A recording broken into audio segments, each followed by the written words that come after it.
On a recent program, we talked about your dismissal from Bard. Could you talk about that and where things stand now?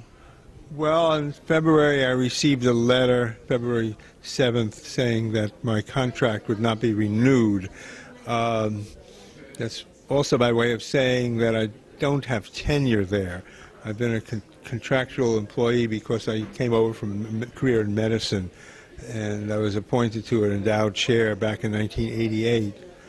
And they claimed that the non-renewal had to do with financial exigency. I claim that that's a screen for expressing significant hostility to me on the grounds of my very strong, critique of the state of Israel, which the school is very embedded in a number of levels. So we've had it out back and forth. I think now this is just past the middle of April. It's been going on for more than 2 months. I think we're probably approaching a stage in which both sides kind of write it off and move on, because some kind of settlement may be worked out, some kind of settlement may not be worked out. But in any case, I don't intend to spend the rest of my life blasting the Bard administration of Bard College for their Zionist persecution of me and the like. And is it correct that one of the people who evaluated you was a strong Zionist who actually supported the Gaza massacre? Yeah, of course, he didn't call it a massacre. He called it a just war. He was a Christian Zionist and a professor of religion there who had stated that on a national radio feed. And he also is an ardent player in the battle to stop the divestment campaigns from affecting certain Protestant churches. He's an Anglican, and there's an Anglican Palestinian named Naim Atik, who's a very influential and I think wonderful man. His group, Sabil, as I'm sure you know, is an important group that brings together the Palestinian Christian and liberation community. And this professor's name is Bruce Chilton, just takes the other view, and he actually goes around the country trying to stop Naim Atik. He himself is an Anglican priest. So this expresses the kind of division within the churches that you often see, and there's no question that this Professor Chilton is a Christian Zionist. Serious question is whether he should have been allowed to be on a committee that evaluated my fitness for rehiring. States explicitly in the faculty handbook that if there's a conflict of interest, the committee person has to recuse himself, which is only fair. I mean, and he didn't do that, and I claim that renders the entire process illegal and invalid. Did you get some support from students or faculty, alumni? I've gotten support from students, alumni, yeah, to some degree. I got a lot of support just from people around the world. I think the school miscalculated badly when they thought they could just push me off into the sunset. I mean, I fought back, but what happened was this triggered a latent reserve of real anger and outrage, which I think has to do with the fact that the termination of my contract happened just around the same time that the termination of Israel's destruction of Gaza, and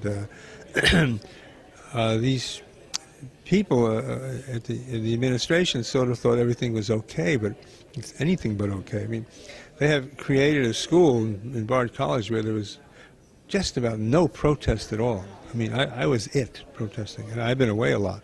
And so they thought everything was cool, nobody's worried around here, and I think they're just oblivious to just how worried and upset people were. So when they saw that I had been let go, they drew the conclusion that this, which I certainly think is correct, namely that the school was doing this because of my politics. I could go into more detail, but I don't think we need to do that now. But anyhow, they took it up from there and then started writing numerous letters and stories in the press, and it's remarkable how it got around the world. And the school was, I think, quite unhappy with the outcome. They didn't count on this much of a damage to their reputation, because they cultivate a reputation as a very liberal, progressive, bastion of free speech and good ideals. Now, in another room at this conference, Norman Finkelstein is speaking, and he himself has been fired a couple times for his views on Israel. But he has a different point of view. Where you talk one state, he says, well, Israel is recognized by the world community. The international consensus is for two states. Why do you differ from him on that question? Well, we have a different reading of the basic structure of the state of Israel, I suppose. But that doesn't mean we each can't be perceived as, as enemies of the Zionist consensus. I think what obtains there is whether you insist upon a deepening of the debate. It is amazing how the Zionists' power structure in this society doesn't want any kind of debate or discussion. I think because they realize correctly that if they do that, then the cat is out of the bag, so to speak.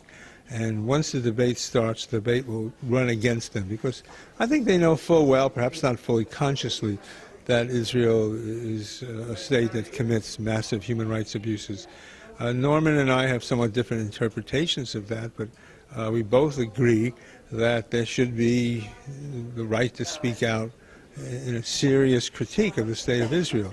So his serious critique comes up with a two-state solution, but his two-state solution is grounded in extensive historical research, and also in studies that implicate individuals like Alan Dershowitz and the like in the Israeli power structure, various books. He's a very contentious guy, and he's done some really important polemics, but polemics that are grounded in a lot of meticulous research, and that makes him a dangerous figure to the power structure. So yeah, they want to get rid of him, and they also want to get rid of me, because we have the common feature of insisting upon serious radical critique of Israel. Now, our critiques go in different directions, and I don't think that's nearly as important as the fact that they're radical critiques.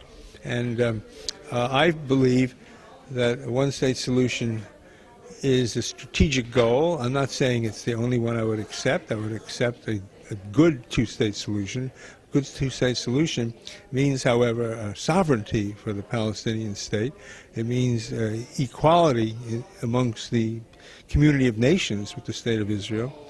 I see that as vanishingly unlikely, likely at this stage, considering what the occupation has done, and it's a long argument, but lots of people have made it. But I also feel, I'm sorry, you want to add another question? Well, my last question, you spoke at this huge conference in Massachusetts about one state. Could you just briefly say something about it? Well, that conference was fantastic. It happened at the end of March. It was led by Palestinian American intellectuals, and it showed that this idea of one state is an idea whose time has arrived in a big way. And let me just say, in concluding, that in my view, the necessity for the one-state position is not simply that the two-state solution has been rendered vanishingly likely, but that it's necessary, in my view. I feel this very strongly, that it's necessary that the state of Israel as a Jewish state not continue. This doesn't mean that any single Jewish person needs to be harmed or, lose his rights or her rights and all that. But the idea that you can have a Jewish democratic state in the middle of the Arab world is a terrible idea that will sow warfare and contention indefinitely and on a widening scale, in my view. And I think this is why you have to have no Jewish state. I don't think you should have an Islamic state either, but the problem is you have a Jewish state, which the United States is supporting, and we have to work on that. And, it takes up a whole question of U.S. imperialism, et cetera, et cetera. Norman has a different interpretation of it. Thank you very much. Okay.